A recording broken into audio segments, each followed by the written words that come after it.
Aleluia. Meus irmãos, a paz do Senhor para todos. Amém.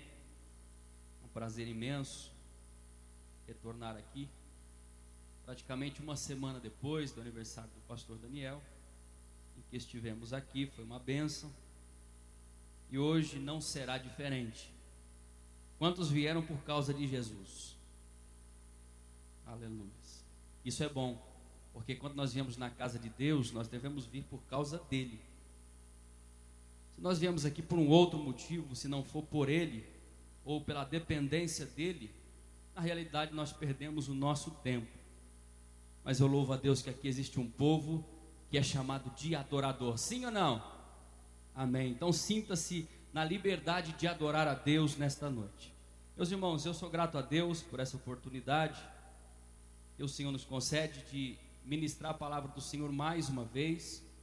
Grato ao pastor Daniel, que nos confiou a palavra nessa noite, essa tribuna, e também ao nosso irmão Cláudio, que fez menção do nosso nome, para estarmos aqui. Eu recebi um texto, irmãos, para compartilhar com vocês nessa noite, livro dos Salmos, Salmo de número 125.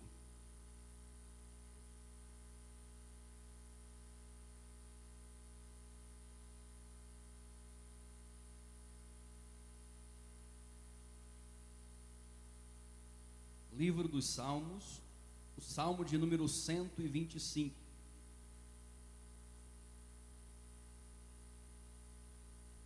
Quantos acharam? Diga amém. Amém. Vamos ler juntos.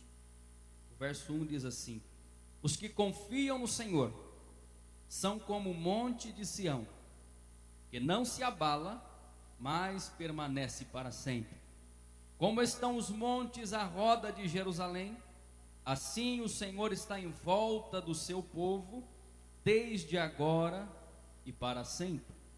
Porque o cetro da impiedade não permanecerá sobre a sorte dos justos, para que o justo não estenda as suas mãos à iniquidade.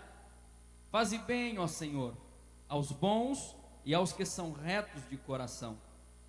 Quanto àqueles que se desviam para os seus caminhos tortuosos, levá-los-á o Senhor com os que obram a maldade. Paz haverá sobre Israel.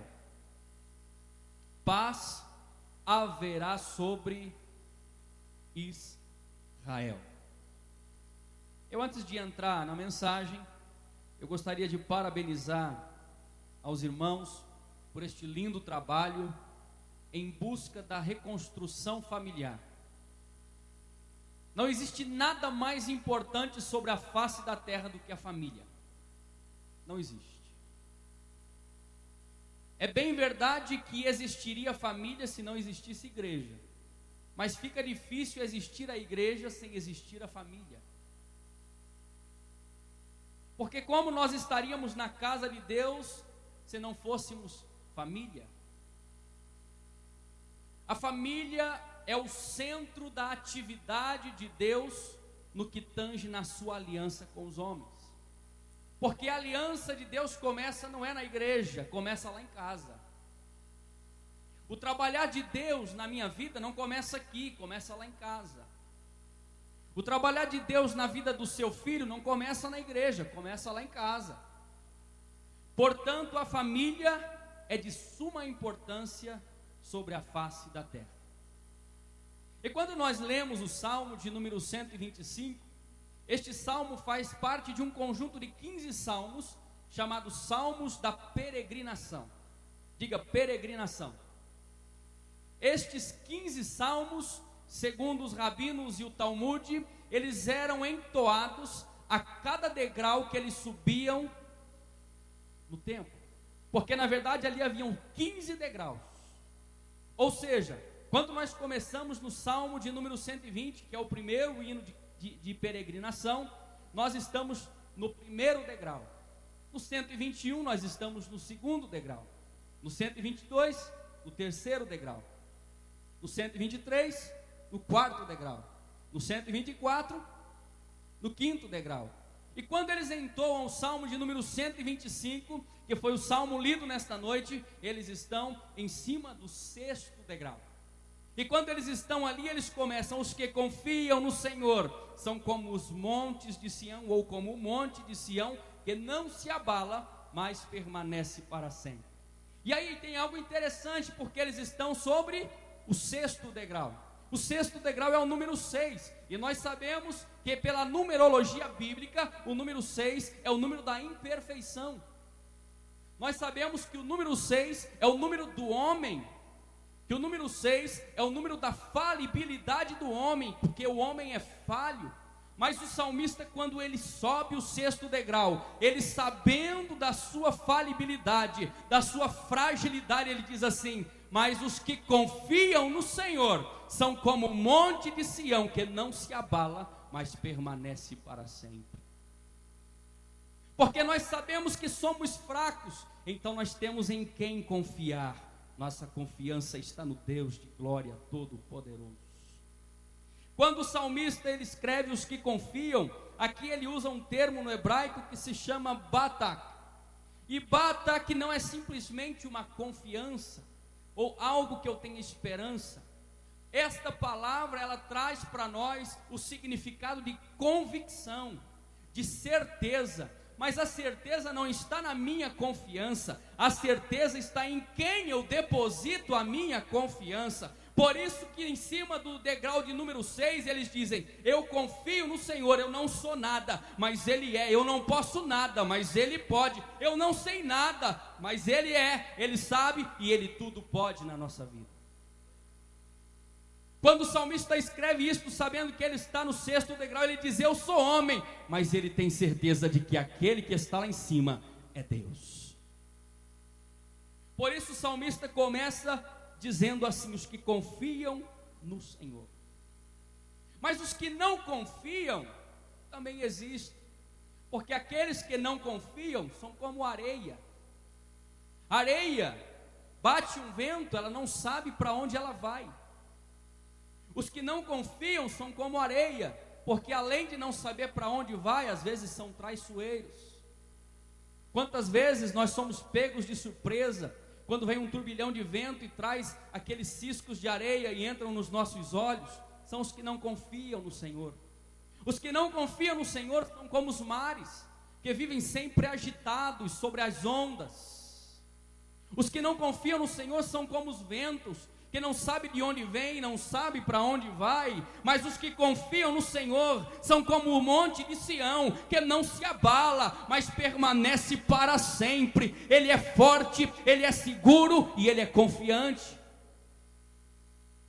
Quando nós falamos de confiança, nós devemos descobrir qual é o segredo dela. O segredo da confiança não está no meu sentimento de confiar, porque muitas vezes nós prezamos mais o nosso sentimento de confiança do que em quem nós depositamos a nossa confiança. Muitas vezes nós valorizamos a nossa vida espiritual sem saber de onde vem a força para esta vida espiritual. A Bíblia diz lá no Salmo de número 20, se não me engano, que uns confiam em cavalos, outros confiam em carros, mas nós faremos menção do nome do Senhor. Existem os que não confiam, existem os que confiam em algo que não pode lhes trazer nada, mas aqui existe um povo que confia em um Deus que tudo pode, que tudo sabe e que tem todo o poder para agir na nossa vida e na sua família. Pastor, o que é confiança? Existe uma diferença muito grande entre confiar e acreditar. Diga para o irmão que está do seu lado: você confia ou você acredita? Você vai saber a resposta depois que eu terminar essa ilustração. Dizem que um certo malabarista, equilibrista, ele lançou um desafio para si mesmo. Ele colocou um cabo de aço na ponta de um alto prédio até a ponta de um outro prédio. E ele subiu com a sua bicicleta. E ali, ele chegou na ponta onde ele começaria o seu trajeto até o outro lado. Enquanto isso, uma multidão estava lá embaixo. Uma multidão que estava vibrante. Uma multidão que estava tensa para ver o que é que iria acontecer quando ele começasse a andar sobre o cabo de aço. E então aquele equilibrista, ele começa andando, pedalando sobre o cabo de aço, e vai andando devagar, e consegue alcançar do outro lado. Quando ele alcança o outro lado, todos lá embaixo vibram, aplaudem, ovacionam aquele homem. E então ele volta com a bicicleta para onde ele havia começado. Aí ele lança um desafio para qualquer outra pessoa que estava lá. Eu quero saber se tem alguém aqui que pode atravessar comigo na garupa. Pergunta se alguém foi. Todos acreditavam nele, mas ninguém confiava nele. Vocês não entenderam? Todos acreditavam, mas ninguém confiava. Sabe o que é confiança? É o que está no Salmo de número 37. Entrega o teu caminho ao Senhor, confia nele e ele tudo fará. Sabe o que isso significa? Primeiro, eu preciso entregar. Segundo, eu preciso confiar. Se eu entreguei, varão, está entregue, não pega de volta não. O que você colocou nas mãos de Deus, confia, porque Ele vai agir. Não pega de volta aquilo que tu colocaste na mão de Deus, aleluia, porque já está na mão do Todo-Poderoso. E quando nós confiamos, Ele tudo fará. Por isso o salmista começa trazendo o termo confiança. Mas aí ele usa duas localizações no texto, e o Senhor me deu uma revelação aqui. Ele sempre está falando de Jerusalém e sempre está falando de Israel. Diga Israel igual igreja. Diga Jerusalém igual família. Israel, igreja. Jerusalém, família. Israel nasceu na saída do povo hebreu do Egito. Quando o povo hebreu estava escravizado na terra do Egito, Deus levanta um libertador chamado Moisés, e aquele homem com mão forte de Deus, ele vai até o Egito e arranca aquele povo de lá. Ali nasceu a nação de Israel. Quando é que eles tiveram esse nome? Quando um homem chamado Jacó, ele vai até um val chamado Val de Jaboque, e ali ele tem uma luta com o Todo-Poderoso, ou o anjo do Todo-Poderoso, dependendo da interpretação, e ali ele vence o anjo, e naquele lugar o anjo fere a sua coxa, e diz para ele, tu vai receber a tua bênção, mas a partir de hoje, tu não chamará mais Jacó, mas Israel. E aqui existe algo lindo, irmãos, porque quando Jacó desceu até o val de Jaboque, ele desceu orgulhoso, ele desceu pomposo, ele desceu acreditando que ele podia tudo, ele desceu confiando em si mesmo, mas quando ele saiu de lá, ele saiu mancando, para ele ter a certeza de que para ele continuar andando, ele precisava escorar nos ombros do Todo-Poderoso. Por isso que nós devemos saber em quem confiamos e não em nós mesmos. Ali nasceu a nação de Israel. Quando é que nasceu a igreja? A igreja não nasceu lá no Egito. A igreja, ela não nasceu no Val de Jaboque, aleluia, mas a igreja nasceu num monte chamado Calvário, aleluia, onde estava um homem justo, inocente, reto, sem pecado, que estava morrendo pela minha alma e pela tua alma. E quando lançaram aquela lança na sua lateral, e ali vazou-se sangue e água, ali estava nascendo a igreja, que é o novo Israel de Deus, aleluia, e que está reunida nesta noite. Nós somos o novo Israel de Deus, e o novo Israel de Deus é a igreja. Mas e Jerusalém? Jerusalém é a família.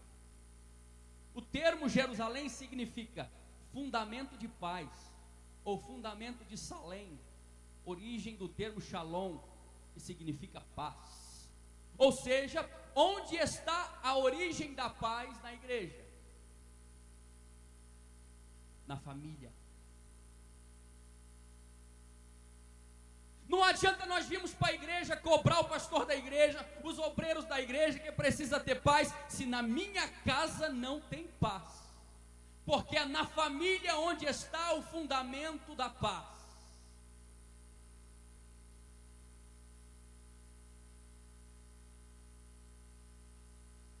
Jerusalém é a cidade mais importante do mundo. Jerusalém é a cidade mais importante do mundo. Não passa uma semana sem uma notícia de Jerusalém. Jerusalém é o relógio de Deus. Porque em Jerusalém, a Bíblia diz que é onde Deus habita. Em 1 Reis está escrito isso. Jerusalém foi onde o nosso mestre ressuscitou. Em Jerusalém é onde o nosso mestre vai aparecer em glória. A família é a instituição mais importante do mundo. Se você está perto de alguém da sua casa, diga para ele assim: nós somos mais importante do que tudo neste mundo. Nós somos a família de Deus. Jerusalém é a cidade mais importante do mundo. Então a família é a instituição mais importante do mundo. Quando ele diz assim: como estão os montes em roda de Jerusalém, assim está o Senhor em roda do seu povo.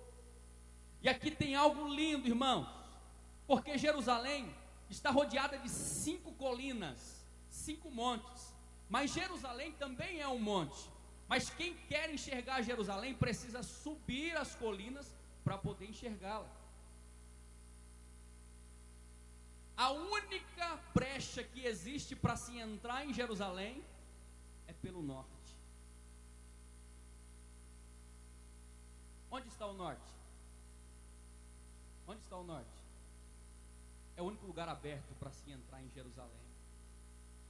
Porque a cidade estava rodeada por 5 montes. E a família? Ela está rodeada por 5 montes espirituais. E o Senhor me levou lá em Isaías, capítulo de número 9, verso de número 6. Porque um menino, um filho, e o principado estava sobre os seus ombros. E o seu nome será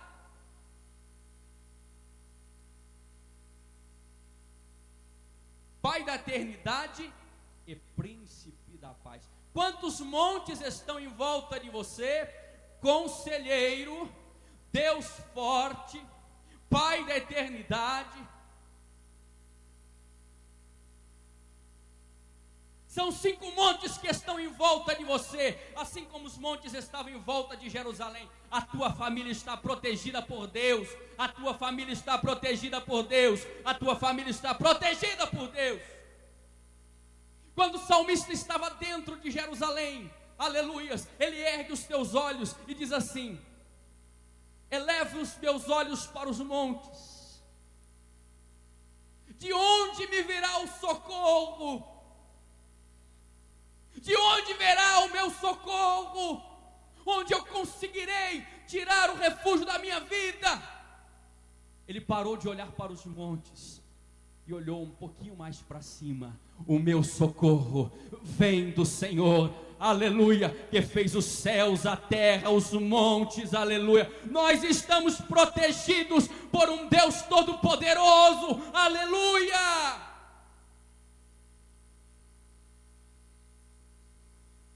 Jerusalém era mais importante, Jerusalém era protegida, e Jerusalém ela só tinha 2 maneiras de se sustentar com água.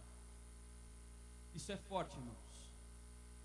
Na cidade de Jerusalém só existia 2 abastecimentos de água. Um era uma fonte, outro era um poço. A fonte chama-se Fonte de Gion. A fonte de Gihon significa aquele que jorra água. É uma fonte que era construída antes dos israelitas entrarem na terra prometida. Ali existia um povo e esta fonte ficava fora dos muros de Jerusalém. E quando aquele povo precisava buscar água, eles precisavam andar pela cidade, sair dos muros até alcançar a fonte de Gihon. Só que eles tiveram uma ideia: nós vamos fazer um túnel dentro de uma rocha chamada Ofel. E ali eles fizeram um túnel que chegava até a fonte, traziam água para a cidade. Iam até a fonte, traziam água para a cidade. Isso era para Jerusalém e para a igreja. João 4,14, Jesus diz assim para aquela mulher: olha, se você me pedir água, e eu te der água, e você beber dessa água, você nunca mais terá sede. Sabe por quê? Porque dessa água manará uma fonte a jorrar para a vida eterna. Sabe o que é que sustenta a igreja hoje? É o Espírito Santo de Deus. O que tem sustentado a igreja é o Espírito Santo de Deus. Não é o homem, não é a sabedoria humana, mas é o Espírito Santo que tem cuidado da igreja, que tem sustentado a igreja, que tem alimentado a igreja, que tem consolado a igreja, que tem confortado a igreja, porque da família jorra para a vida eterna. O Espírito é fonte, não precisa ninguém fazer nada para se alimentar dele. Mas a cidade também era alimentada com uma água que vinha de um poço, o poço de Jó, ou o poço de En-Rogel. E aí existe uma diferença de poço e fonte. Fonte transborda a água sem a gente fazer nada. Poço, eu preciso ir lá, colocar o meu balde e puxar água. A igreja, varão, ela é sustentada pelo Espírito e pela palavra. Só que palavra, nós precisamos ir até a fundo com ela para trazer o alimento para a igreja.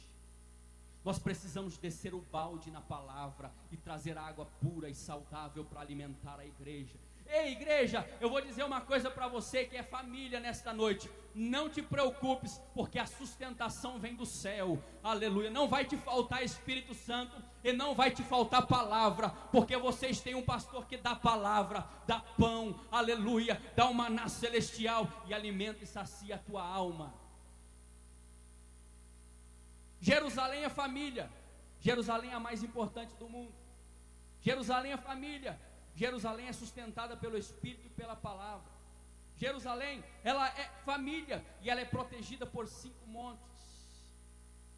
Quantas famílias nós temos aqui hoje? Aleluia. Jerusalém é a capital de Israel. Pastor, o que isso significa? Israel, ela vai ter as características da família. A igreja em que congregamos vai ter as características da minha casa. Porque uma capital, ela transforma uma nação. Todos nós sabemos de Brasília. Qual é a capital do Brasil? O Brasil está como está por quê? Qual é a capital da igreja? A família. É de lá que vai sair as transformações para a igreja. É de lá que Deus vai te usar para mudar as coisas que precisam ser mudadas. Porque Israel é igreja, Jerusalém é família. Agora vem o mais lindo do Salmo 125, eu tenho certeza que quase ninguém sabe disso. Quando o salmista escreve o Salmo 125, ele tinha um contexto histórico por trás disso. Que contexto é esse? A Bíblia narra lá em Esdras e Neemias que o povo havia saído do cativeiro babilônico e o rei havia permitido que eles voltassem para a terra.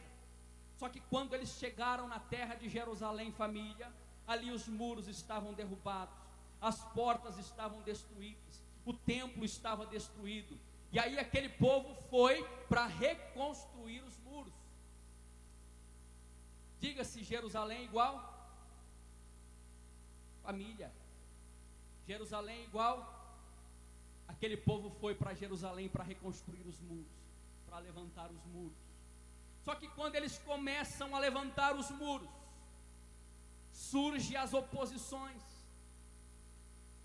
O diabo levanta um homem chamado Sambalate, um homem chamado Tobias, um homem chamado Gesem, que começam a corromper o povo para evitar que eles reconstruam os muros, para evitar que eles reconstruam o templo, para evitar que eles reconstruam a cidade.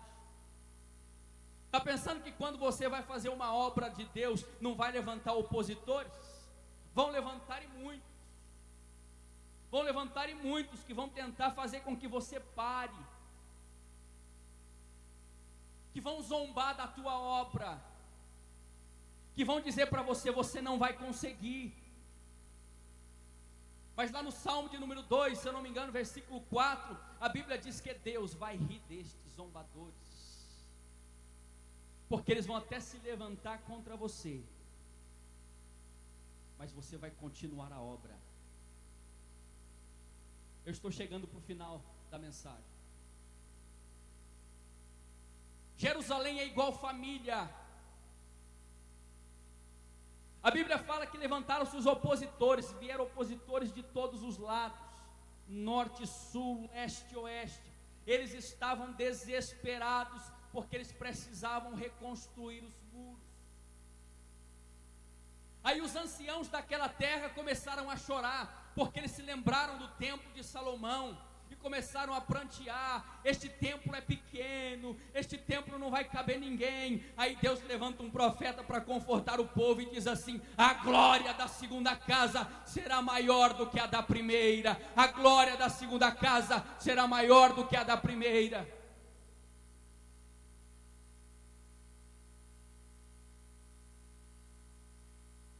O que eu acho mais lindo é que Deus, ele providenciou tudo, menos o material do muro.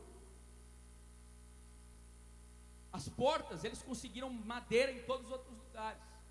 Dinheiro para a mão de obra, o rei mandou. Agora, material para os muros, Deus não providenciou. Sabe por quê? Porque quando Deus vê algo dele destruído, ele não joga fora. Ele reconstrói com os cacos. Lembra-se de Jeremias 18? Quando Deus disse para aquele profeta chamado Jeremias: desce até a casa do oleiro, que ali eu te farei entender o que eu tenho para ti. E aí ele desceu e ele começou a prestar atenção no oleiro. E ele prestando atenção no oleiro, aquelas rodas que estavam levantando aquele barro ainda informe. E quando de repente a Bíblia diz que aquele vaso se quebrou. Na onde? Nas mãos do oleiro.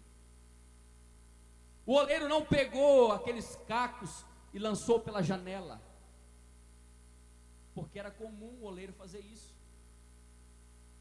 Mas naquele dia o oleiro pegou aqueles cacos, e daqueles cacos ele fez um vaso novo. Deus não mandou o material dos muros, porque o material já estava lá. É para a família? É para a família. Agora vamos aplicar isso na nossa vida. Tem famílias destruídas, com os muros destruídos, ofendidos. Existem famílias onde os muros possuem brechas. Famílias que estão se olhando e se vendo em cacos. Famílias que chegaram aqui hoje, mas não sabem o que vai encontrar quando chegar em casa de novo. Mas você está tentando reconstruir. Você está tentando se levantar, mas levantaram-se opositores. Levantaram-se zombadores. É inimigos que se levantam de todos os lados. Mas você olha para dentro da sua casa e vê tudo em cacos. Deus manda te dizer: vai restituir tudo o que está em cacos na tua casa. Aquilo que está destruído é com aquilo que Deus vai te levantar. Não pense em buscar fora, não, porque a salvação está lá dentro, com aquilo que está destruído dentro de casa.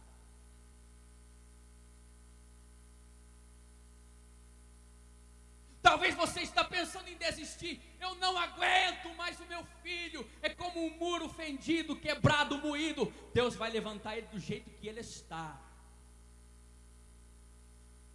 Talvez esse relacionamento conjugal já não é mais o mesmo. Talvez esta relação já está desgastada, ruída.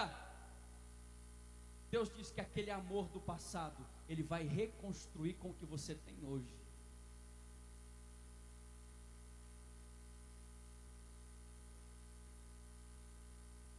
É assim que Deus faz, aleluia. É assim que Deus age. Ele acha que vai... Você acha que vai vir alguma coisa que vai bater na sua porta novo? Não. Deus reconstrói com o que você tem. Lembra daquela mulher que tinha só um pouquinho de azeite e os credores bateram na porta da sua casa? E se ela não pagasse a dívida do seu marido, os filhos seriam levados, os muros iam ser destruídos. Aí ela encontra um homem de Deus assim: olha, o meu marido era teu servo, e a minha história é essa. Tem uns homens batendo na minha casa e querem levar os meus filhos. O profeta olha para ela e diz assim: me diz aí, o que é que tu tem na tua casa, mulher? Eu imagino que a primeira resposta dela é: não tenho nada, Senhor. Por isso que tem uma vírgula lá, e ele pergunta de novo: mulher, diz para mim o que é que tu tem na tua casa. Você está entendendo, igreja?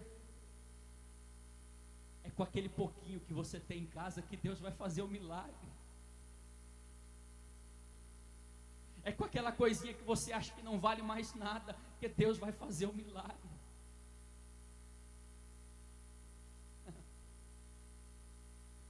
Senhor, eu tenho um pouquinho de azeite. Só um pouquinho sim. Então, mulher, vai na tua casa, pede vasos para todos os teus vizinhos, vasos emprestados. E aí ela mandou os filhos trouxeram os vasos para casa. Quanto que ela tinha de azeite? Ela foi enchendo um, foi enchendo o outro, e não acabava o azeite, irmão. Não acabava o azeite. Não acabava o azeite. Não acabava o azeite. Porque é com este pouquinho que você tem que Deus vai fazer um milagre na tua casa. É com aquilo que está ruído no chão, Deus vai levantar aquilo para a glória do nome dEle.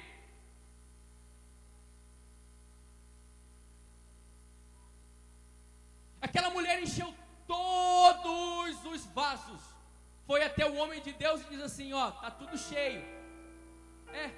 Então vende, paga a tua dívida e vive do resto.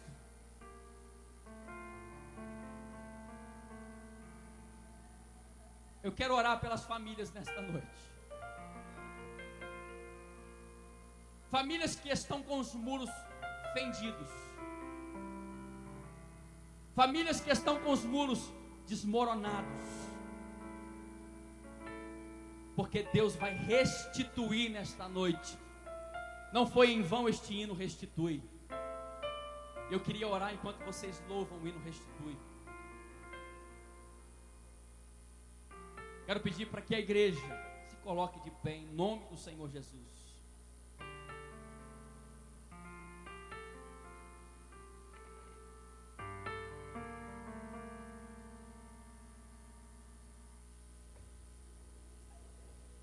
Estou na conclusão e vou orar. Só que antes, irmãos, daquela nação reconstruir os muros, eu acredito que eles seguiram o princípio de Jesus, lá em Mateus, quando ele diz assim: buscai primeiro, e todas as coisas vos seriam acrescentadas. Antes de construir os muros, família, eles reconstruíram o altar. Antes de reconstruir os muros, eles reconstruíram o altar. Lugar de morte. Depois do altar não veio os muros. Depois do altar eles reconstruíram o templo. Lugar de entrega. Então, antes de você começar a reconstruir os muros da tua casa, reconstrua primeiro o altar e o templo do Senhor na sala da tua casa. Aleluia. O Senhor tem bênçãos para você nessa noite. O Senhor vai restituir. E quando é restituir, não é coisa nova, é aquilo que foi roubado, vai voltar para você. Aquilo que foi destruído vai ser reconstruído. A reconstrução é mais cara do que a construção, mas Deus trabalha com o que é mais caro, é por isso que Ele deu o melhor que Ele tinha, o seu Filho. Se possível, irmãos, eu estou sentindo aqui, se possível, fique perto de alguém da sua família.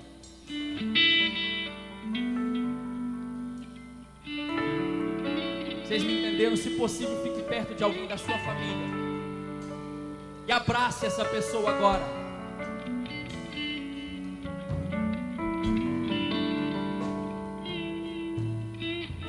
Deus vai reconstruir tudo na tua casa, porque Deus não me mandou aqui em vão. Deus me mandou como um profeta para dizer: se preparares o altar e o templo, Deus te ajuda a reconstruir os muros. Aleluia. Os planos que foram Oh, meu Deus. O sonho que as famílias se estão perdeu, aqui, meu Pai, o que reunidas era nesta festa hora. Agora é luto do que já morreu. Ah, Jesus. Não podes pensar que este é o teu fim, não é o que Deus planejou. Levante-se do chão, erga o clamor, restitui. Eu quero de volta o que é meu.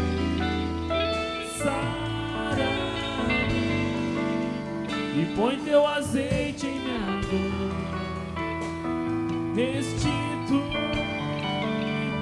leva-me às águas tranquilas. Uma família inabalável é uma família que confia em Deus. Uma família inabalável não é uma família que não tenha problemas. Uma família inabalável não é uma família que não tenha erros, mas é uma família que não se quebra. É uma família que vive sempre em continuidade de vida. Deus, as tuas famílias estão reunidas nesta noite. Elas são a Jerusalém de hoje. Israel é a tua igreja. E estas famílias estão sendo abençoadas para que haja paz em Israel. Para que haja paz em Israel. Não é o que Deus Jesus querido, abençoa estas famílias. Aleluia. Eu quero de volta o que é meu. Sara, e põe teu azeite em minha Aleluia. Restitui, leva-me às águas tranquilas. Tu és lindo, Deus, tu és maravilhoso. Tu és maravilhoso. Eu vejo famílias sendo reconstruídas, restituídas com a força e o poder do Espírito de Deus. Voltarão para as suas casas diferentes nesta noite. Deus vai confirmar isso quando você chegar na sua casa. Você vai sentir o Espírito tocando na tua casa. Você vai sentir o Espírito agindo na tua casa. Haverá renovo.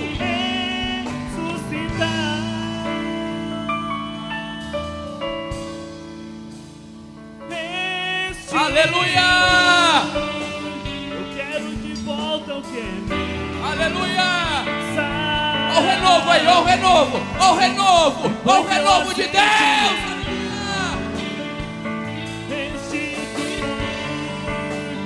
Leva-me às águas tranquilas. Aleluia! Lava-me e refrigera minha alma. Restitui. Eu quero de volta, eu quero. Sara-me e põe teu azeite em minha dor. Restitui. Leva-me às águas tranquilas, lava-me e refrigera minha alma. Restitui.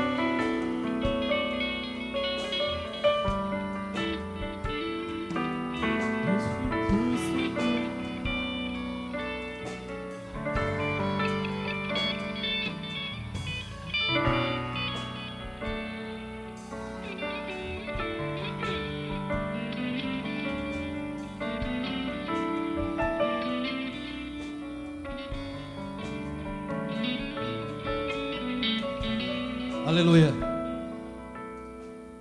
Obrigado, Jesus, por essa noite maravilhosa. Nós possamos sair daqui hoje cheio da graça do Senhor. Amém. Nós já estamos encerrando e para encerrar esse culto maravilhoso, os irmãos vão fazer o corredor. Toda a família passa no corredor. Os irmãos já intercedem por você.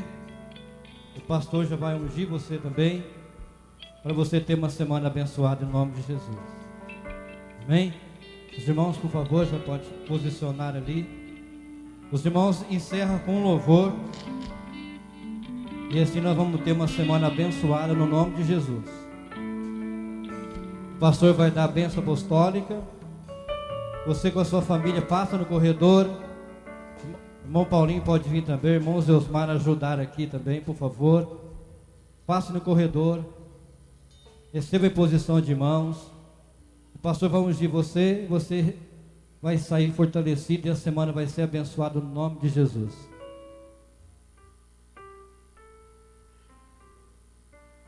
Já pode sair do seu lugar, já pode vir no nome de Jesus.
Aleluia. Oh Deus maravilhoso. Oh Jesus. Nós possamos ter uma semana abençoada, Senhor. Uma semana cheia da graça, cheia do poder do Senhor. Nos proteja, nos guarde. meu Deus, Proteja nossa família, Senhor. cantarei quão Nos proteja, Senhor. grande é o meu Deus. Nos proteja. Todos amam Nos dê saúde. Nos dê saúde, Senhor. quão grande Prolonga os nossos anos de vida na terra. Oh, aleluia, aleluia, aleluia, aleluia, aleluia. Abençoa todos, meu Deus, de uma forma especial. Aleluia. Oh, aleluia. Abençoa, Senhor, todas as famílias. Abençoa de uma forma especial, Jesus. Oh, Jesus, dá saúde para o teu povo. Dê saúde para o teu povo, Senhor. Abra as portas, Senhor, para este homem que está desempregado. Jesus, abre a porta. Abençoa esta mãe, esse filho, esta filha, este moço, essa moça. Abençoa, Jesus. Guarda os livros. Seca esta família. Seca essa Jerusalém, Jesus. Aleluia. Oh, quão grande é o meu Deus. Cantarei quão grande é o meu Deus. E todos hão de ver quão grande é o meu Deus. Aleluia. Oh, aleluia. Nos abraça nessa noite, Senhor.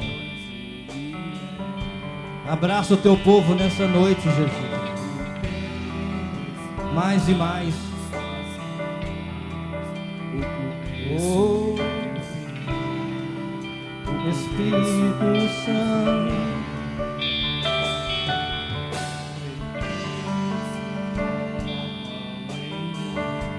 É, Deus. Precisamos de Ti.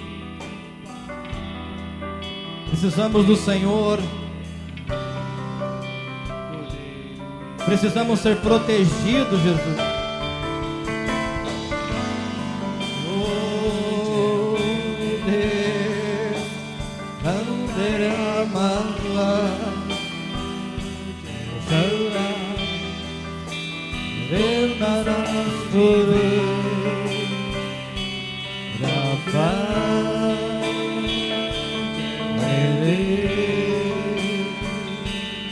aleluia. Aleluia. Aleluia.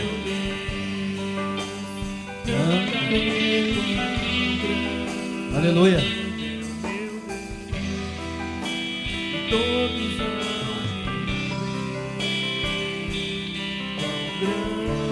Aleluia. Aleluia.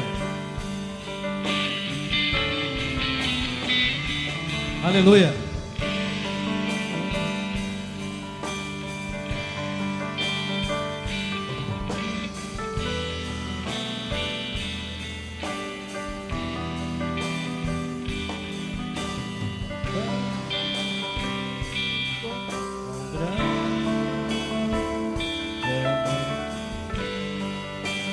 Aleluia. Nos abençoa, Jesus. Nós vamos ter uma semana de bênção. Nós vamos ter uma semana de vitória no nome de Jesus.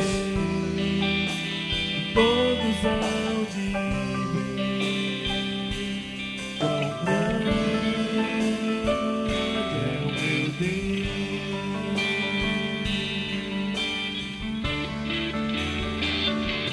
Quão grande é o meu Deus. Cantarei quão grande é o meu Deus. E todos hão de Quão grande é o meu Deus,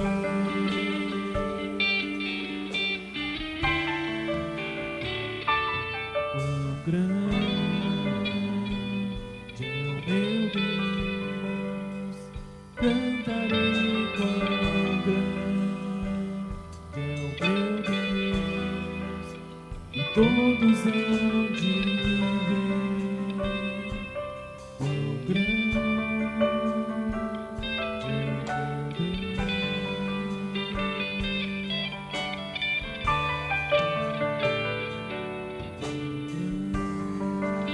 Aleluia. Aleluia. Aleluia. Aleluia. Aleluia. Aleluia.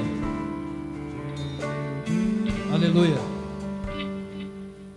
Aleluia.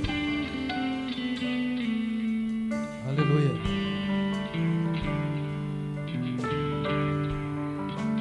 Aleluia. Aleluia.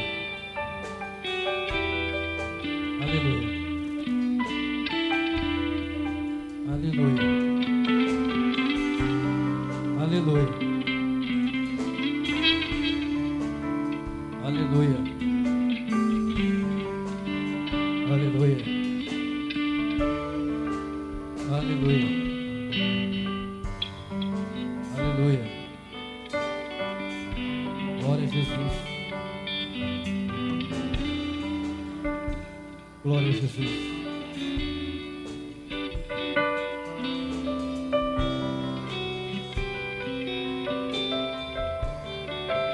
Glória a Jesus. Glória a Jesus. Aleluia. Aleluia.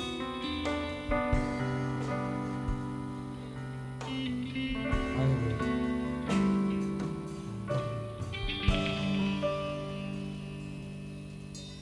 Meus irmãos, quem não tem esse papelzinho aqui, levante a mão, por favor. Quem não tem? Não tem? Irmão Paulinho? Ah, irmão Zeusmar está lá. É, quem não tem, o irmão Zeusmar vai entregar aí. Ó, levante a sua mão, por favor. Quem já tem, eu expliquei na quarta passada.